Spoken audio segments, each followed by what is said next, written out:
Hello दोस्तों, आपका स्वागत है हॉरर की दुनिया की एक नई कहानी में। आज हम आपके लिए लाए हैं एक नई हॉरर मोटिवेशनल लॉयर की कहानी। लाइब्रेरियन का बोझ। कानून की पढ़ाई में डूबी अपने इरादों की पक्की एलारा ने ब्लैकवुड लॉ लाइब्रेरी के भारी भरकम दरवाजे खोले। अपनी थीसिस वेस्टवुड केस पर लिखने के लिए उसे ऐसे रिकॉर्ड चाहिए थे जो वक्त की धूल में दफन हो चुके थे, और अफवाह थी कि वो यहीं कहीं है। उसकी टॉर्च की रोशनी में धूल के कण ऐसे नाच रहे थे मानो भूली बिसरी किताबों के बोझ तले दबी अलमारियों के राज बता रहे हों। हवा में गलते हुए कागजों की बासी गंध और एक अनजाना गहरा सन्नाटा पसरा हुआ था। संगमरमर के सब उसके कदमों की आहट एक अजीब सी गूंज बनकर फैल रही थी। कहानियां थी कि लाइब्रेरी में उसके आखिरी रखवाले जस्टिस एलिस्टेयर स्टर्लिंग की रूह भटकती है, एक ऐसा आदमी जो कानून से अपनी जिंदगी से भी ज्यादा मोहब्बत करता था। कहते हैं कि वो आज भी उन गलियारों में भटकता है, हमेशा उन किताबों को सहेजता रहता है जिन्हें अब कोई कभी नहीं पढ़ेगा। ये सब बस मनगढ़ंत बातें हैं, एलारा ने खुद को दिलासा देते हुए फुसफुसाया। लाइब्रेरी के और गहरे सन्नाटे में उतरकर वो मुख्य रीडिंग रूम तक पहुंची। अंगीठी के ठीक ऊपर जज के काले चोगे में एक सख्त चेहरे वाले आदमी की एक बड़ी सी तस्वीर टंगी थी। पट्टिका पर नाम लिखा था जस्टिस एलिस्टेयर स्टर्लिंग। जैसे ही एलारा ने तस्वीर की आंखों में झांका जो उसे भूखी हुई सी लगी, तभी उसे अपनी चारों ओर हवा में एक सर्द लहर का एहसास हुआ। तभी एक जोरदार धम की आवाज ने उस खामोशी को चीर दिया। कानून की एक मोटी किताब टूटते गिरकर धूल भरी मेज पर खुल गई थी। एलारा का दिल जोर से धड़क उठा। वो सहमते हुए पास गई। ये 1895 की केस लॉ की किताब थी, ठीक वेस्टवुड ट्रायल वाले साल की। एक पैराग्राफ पर धुंधली पड़ चुकी स्याही से गोला बना हुआ था। गोले में लिखे टेक्स्ट में एक प्रक्रियात्मक गलती का जिक्र था, एक ऐसी तकनीकी खामी जिसे जज ने अनदेखा कर दिया था। जैसे ही उसकी उंगलियां उन शब्दों पर धुली, एक धीमी सरगोशी सी हवा में तैर गई, जैसे खुद किताबें कुछ कहना चाहती हों। एक गलती। एलारा पलटी, पर कमरा खाली था। उसे लगा जैसे कोई उसे घूर रहा हो, बस बढ़ता ही जा रहा था। जज की तस्वीर के पास एक हल्की झिलमिलाती रोशनी उभरी जो धीरे धीरे एक इंसानी साए में ढलने लगी। वो डरावना नहीं था, बल्कि उसे अपनी ओर बुला रहा था। जस्टिस स्टर्लिंग का पारदर्शी साया तस्वीर से निकलकर एक अंधेरे गलियारे की तरफ बढ़ा। वो रुका, अपना उदास चेहरा उसकी ओर मोड़ा, जैसे उसे अपने पीछे आने का इशारा कर रहा हो। किसी अनजानी ताकत से खींची चली वो उस रूह के पीछे एक प्रतिबंधित सेक्शन में चली गई, जिसे एक मखमली रस्सी से बंद किया गया था। उस रूह ने अपनी कांपती हुई पारदर्शी उंगली से एक चौकी पर रखी रुका, अपना उदास चेहरा उसकी ओर मोड़ा, जैसे उसे अपने पीछे आने का इशारा कर रहा हो।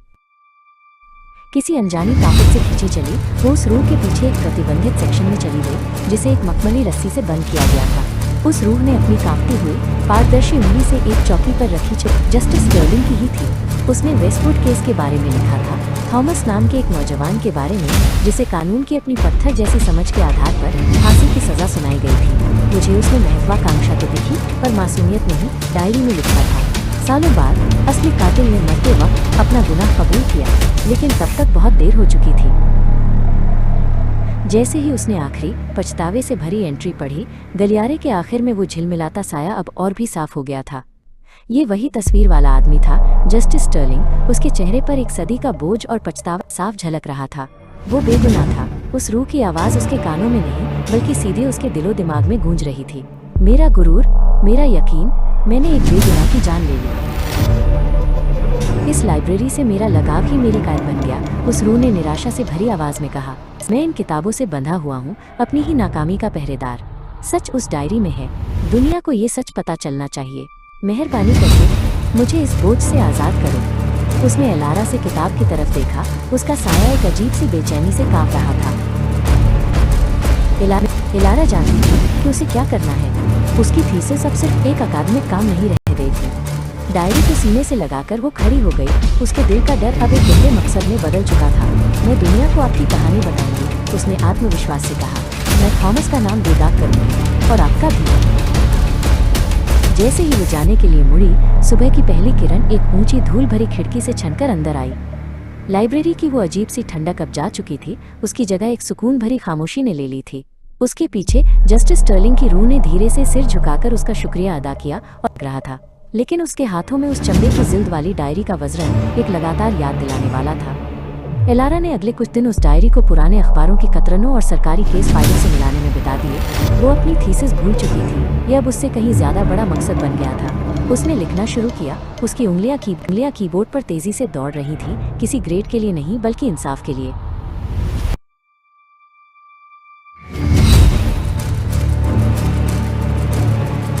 उसने अपनी रिसर्च यूनिवर्सिटी लॉ रिव्यू में जमा कर दी। एक भूत और 100 साल पुराने इकबालनामे की कहानी को पढ़ा, उनका शक गहरी हैरानी में बदल गया। Article the sterling confession, a posthumous appeal प्रकाशित हो गया। इसने कानून के गलियारों में हलचल मचा दी। अखबारों ने कहानी हाथों हाथ ली। उनकी सुर्खियां एक सदी पुराने अन्याय के सामने आने का ऐलान कर रही थी। यूनिवर्स स्पेशल पैनल बनाया और राज्य की ऐतिहासिक सोसाइटी ने अपनी जांच शुरू कर दी।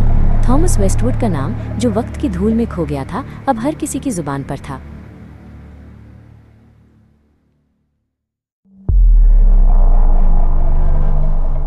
महीनों बाद पुराने कोर्ट हाउस में एक भव्य समारोह में थॉमस वेस्टवुड को मरणोपरांत बेगुनाह करार दिया गया।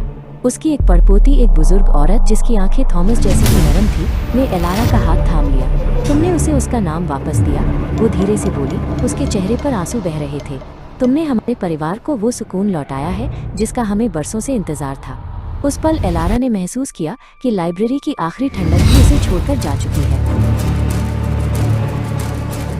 लाइब्रेरी गई। धूल का नामो निशान नहीं था और अब ऊंची मेहराबदार खिड़कियों से सूरज की रोशनी छलकर अंदर आ रही थी। कमरे को एक सुनहरी चमक से भर रही थी। वो जस्टिस एलिस्टेयर स्टर्लिंग की तस्वीर के सामने खड़ी थी। तस्वीर की आंखें अब पछतावे से उसका पीछा नहीं कर रही थी, बल्कि एक शांत शुक्रिया अदा कर रही थी। लाइब्रेरी अब सुकून में थी। उसका बोझ आखिरकार उतर चुका था।